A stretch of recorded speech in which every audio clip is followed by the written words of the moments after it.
G'day, I'm Fred Nusafora, the Director of Tourism and Stewardship for the Great Barrier Reef Marine Park Authority. I've been working for the Great Barrier Reef Marine Park Authority for 17 years now, and I'm an environmental educator by trade, and so my passion is about educating people about the beauty and wonder of the Great Barrier Reef and the need for its protection. The Great Barrier Reef Marine Park Authority is the Australian government agency charged with managing the Great Barrier Reef Marine Park and World Heritage Area.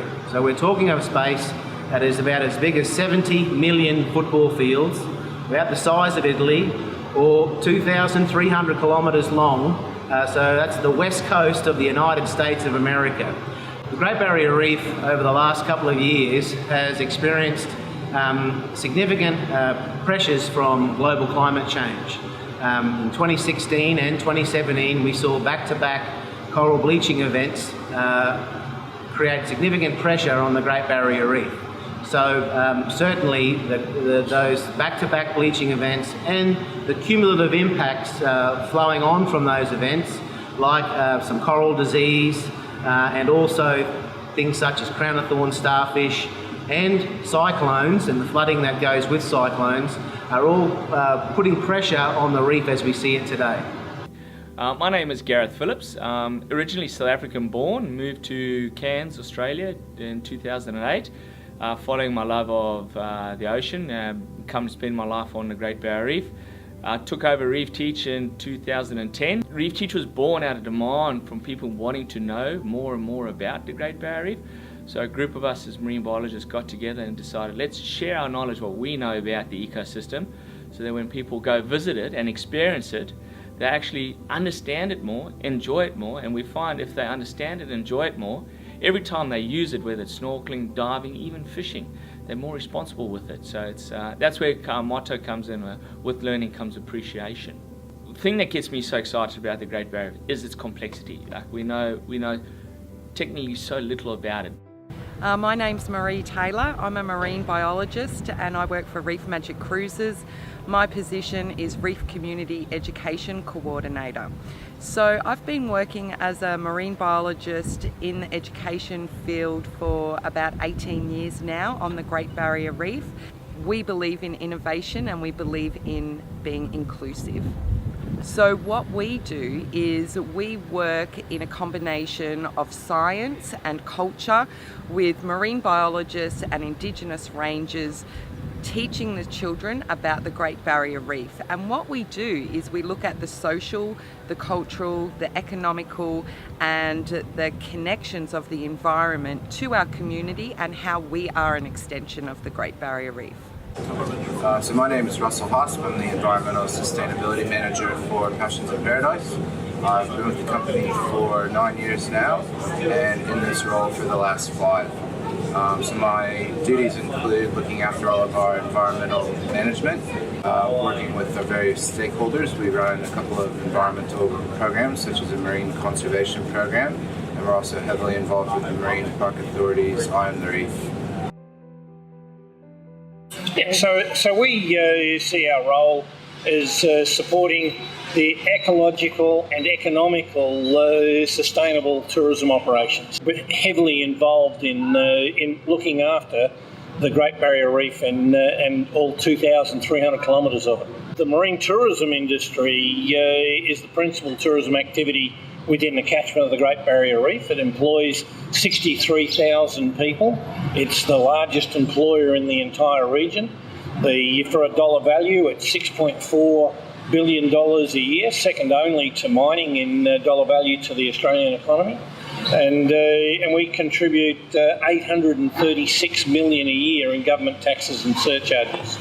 Hi, I'm Andy Ridley. I'm the CEO of Citizens of the Great Barrier Reef. This is a new organisation that we're setting up to, I hope, mobilise the world around protecting and conserving this amazing natural icon. People started to think that the reef was dead, and that seemed to be in some ways acceptable. There wasn't a sense of fight about that, a sense that we needed to pick up our game. So a lot of people ask me what is the greatest threat to the Great Barrier Reef. Climate change, water quality, crown of thorns. For me, the greatest threat to the Great Barrier Reef is apathy and inertia.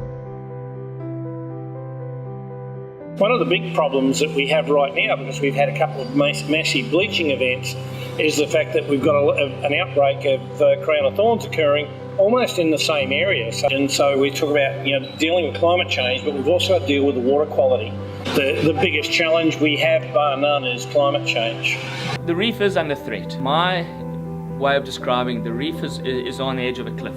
We're on that precipice. If we keep going the way we are, it's going to slide off. At the moment, she is showing those signs with that second bleaching event, and she's definitely struggling. But for me, her sign of bleaching is showing that she's fighting back, because she's saying the animals are healthy, they're doing their natural responses, but we don't want to keep putting them in these stress events, which we seem to be doing.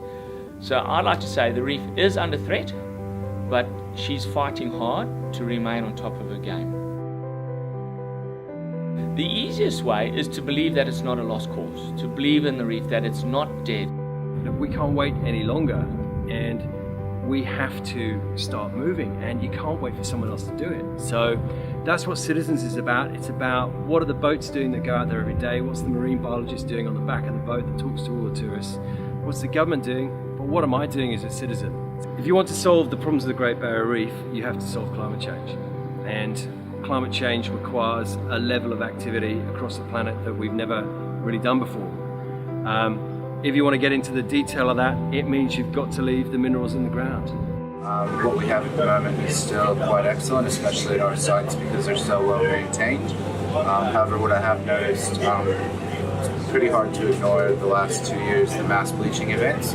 But what I have noticed even in those is that when there is some sort of impact, such as a cyclone or a bleaching event, that the reef actually recovers quite well. What we have started to notice is that the mortality rate for the coral is not nearly as high as some of the worst case scenarios have projected. And in fact, being now about 3 to 4 weeks coming out of the bleaching event, we're already seeing really high levels of recovery. On the good news side is that over the last 5 years, the Australian Institute of Marine Science put a paper out last year that revealed the fact that we had a 9.5% increase in live coral cover over that 5-year period. But in the last 2 years of that, we've seen a 10% loss. So we're back to where we were 5 years ago. Still magnificent coral off Cairns, still well worth being out here having a look at it. And I think we've got a while to go before we need to stand around and wring our hands. But at the same time, we don't have time to procrastinate. We need to be starting to do good actions right now. Everyone, no matter where you are on our planet, can do your little bit to help the Great Barrier Reef and provide for its sustainable future. Small actions that you take both in your home and in your businesses, such as reducing your carbon footprint. When you leave at the day, make sure those lights go off. Ensure you set your air conditioners or heaters at the appropriate temperatures. Consider renewable energy sources. All of those little things, if we all act together, can make a very big difference, not only for your local environment, but also the Great Barrier Reef. The best thing that people can do is just make their voices heard. Politicians are really good at listening to public opinion. So if the public opinion has this massive shift, this outcry to preserve the reef, then programs that will curb climate change, help promote environmental sustainability, those issues will come to the forefront. If people want the reef to be protected, it will get protected. But the big thing I'd say is come visit it. People visiting and seeing it and experiencing it will create more advocates, plus it will raise dollars that will help protect it in the future. One of the first things I would suggest is come to the Cairns region. The Great Barrier Reef is amazing. To actually hop on the reef and experience for yourself, you might get the understanding that the reef is so iconic to Australia and it's known globally as an Australian icon. And when you come to our region, you're supporting local operators, you're supporting local tourism, down to the cafes, the tourism shops and the restaurants, and it's part of who we are. What would I say to people considering a trip to the reef? Come see it. We live it every day. The reef is in excellent shape. We're open for business, and it's something that will really change your life. It's the kind of thing that you can see it on TV, but once you see it in real life, up in your face, it's just a life-changing experience. So for me, the Great Barrier Reef is the most iconic natural icon on the planet. And it really is sort of a mirror on humanity, on how we treat the one thing that we all share, the planet that we live on. My message to you is make sure you book your trip tomorrow and get out and come and discover both Queensland and the Great Barrier Reef. The experience is available for all levels of competence and skill, both in snorkeler and diver, are there for you to come and discover and enjoy. So please bring your friends and bring your families and come and see the beautiful Great Barrier Reef.